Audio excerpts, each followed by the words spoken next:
Hi, Rama. It's week 5, day 3 of our Bible narrative reading plan. Today we pick right back up where we left off yesterday. We're in Genesis chapter 28, and Isaac is now sending out his son Jacob to find not a Canaanite wife, but a wife from among their people, a godly wife, someone who will not lead him astray into worshiping false gods.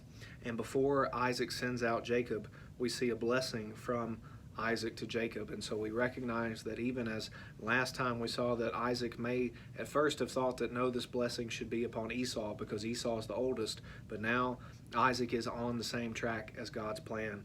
And Isaac is blessing Jacob and saying, may God give you the blessing of Abraham to you and to your offspring. And you have lots of language that remind you of God's covenant with Abraham. It also reminds you of God's words in the Garden of Eden to be fruitful and to multiply. And so Jacob is sent out. You have a pan over to Esau. Esau is still trying to seek his parents' favor, even as he has lost his birthright, he's lost his blessing. And so Esau seeks to marry a daughter of Ishmael, someone who is in the family, not some outsider, even though he already has foreign wives, and he doesn't get rid of these foreign wives, but he also marries a daughter of Ishmael. And this doesn't change what has already happened, that Jacob is the one who has God's blessing. Jacob is the one who has received the birthright. This is confirmed to Jacob even as he is leaving the land of Canaan. Something very important happens to him. We'll see it happens now as he's leaving Canaan. It happens later as he returns to Canaan. He has two very important divine encounters. And so you have this dream of Jacob in Genesis 28 verses 10 to the end of the chapter. Jacob has this dream and he sees some sort of stairway or ladder up into heaven. And there's so much that could be said about this dream, but there's a few things that I want to point out here. Even as Jacob is leaving the land of Canaan, the land of God's promise, that eventually one day his descendants will inherit, even as he is leaving that land, God appears to him in a miraculous way and confirms the covenant is with him. God says in Genesis 28 verse 13, I am the Lord, the God of Abraham your father, and the God of Isaac. God is appearing to Jacob even in this dream and confirming the promises to him. But more than that, we see this ladder, this stairway, whatever it's picturing here, is a bridge between heaven and earth. And God is speaking to Jacob through this bridge. But it's pointing forward to the descendant who would come out of the family of Jacob, the Messiah, the promised serpent crusher, if you want to think of it that way, all the way back from Genesis chapter 3, the promised seed, the Messiah who would come from Jacob.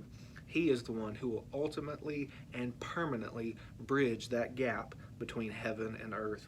And so even as we look at Jacob's dream, it should be pointing us forward to the promised Messiah, the one who would bridge the gap between heaven and earth and fulfills all the promises of God. So Jacob has this dream. It's God's promises to Abraham are confirmed to Jacob himself. He continues on his journey in verse 29. We have some similarities here between what we saw with Abraham seeking out a wife for Isaac. There's some parallels between that story. But we see here that Jacob arrives among family, and there's a warm family reunion. And it seems that Jacob has now found a wife, that he is going to marry Rachel. He's in love with Rachel. The text is very clear why Rachel is desirable and why Jacob prefers Rachel over Leah. And yet we see that the deceiver is deceived. He is promised that he will marry Rachel, and these 7 years that he's going to work for her just seem to pass in no time.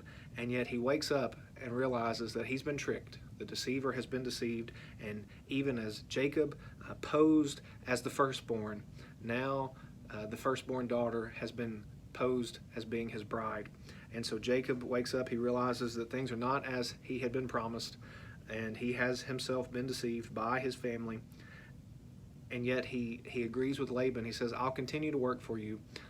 He completes the week-long marriage celebration, which for Laban, the father-in-law, hopefully would give him time to have a grandchild conceived. And after that week, he says, look, if you just complete this week, you can also be married to my other daughter, the daughter you actually desire, and you can continue to work for me for these 7 years, another 7 years. We're going to see that his time there lasts even longer. The story's going to continue.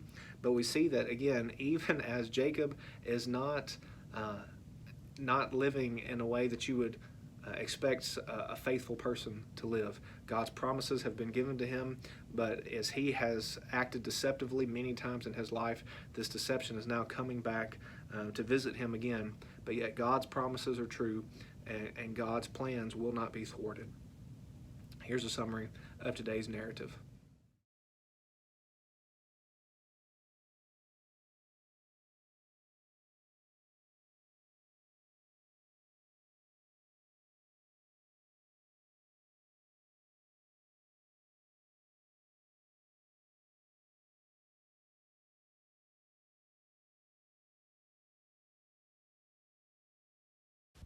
For more information, go to tunemyheart.org.